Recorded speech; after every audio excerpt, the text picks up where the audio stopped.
We're going to go over shoulder impingement today because after low back pain, it is the next most common diagnosis that you would get if you went to the doctor for any orthopedic condition throughout the body.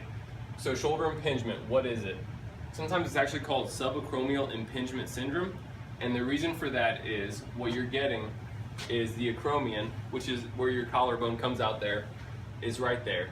So sub meaning below, subacromial impingement. So it's basically impinging on the structures that are below that part of your collarbone, right there. What you're getting is an impingement between the bone of your arm, so the head of your humerus up here rides up and it goes too high and it pinches then in between the acromion.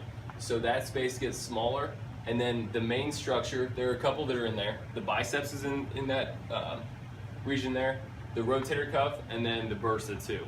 So the most common one when you get an impingement syndrome or subacromial impingement is the supraspinatus, which is one of your rotator cuff tendons. Well, it's the muscle, but the tendon goes right in between there.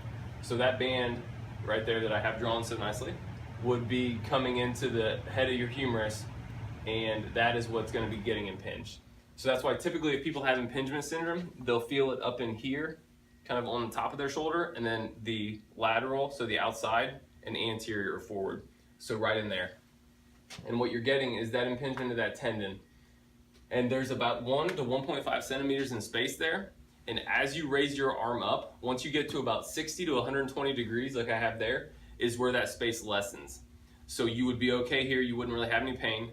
There would be an arc of pain from 60 to about 120. And then when you go up even higher, you would have reduced pain.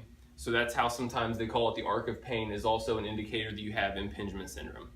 So that's a really common one that people get a lot and people are told that they have. And it is basically just pinching of two bones. You're pinching one of the tendons, most likely the supraspinatus or the rotator cuff tendon. So in the next video then, we're going to discuss one thing that you can do to help that out since it is so common.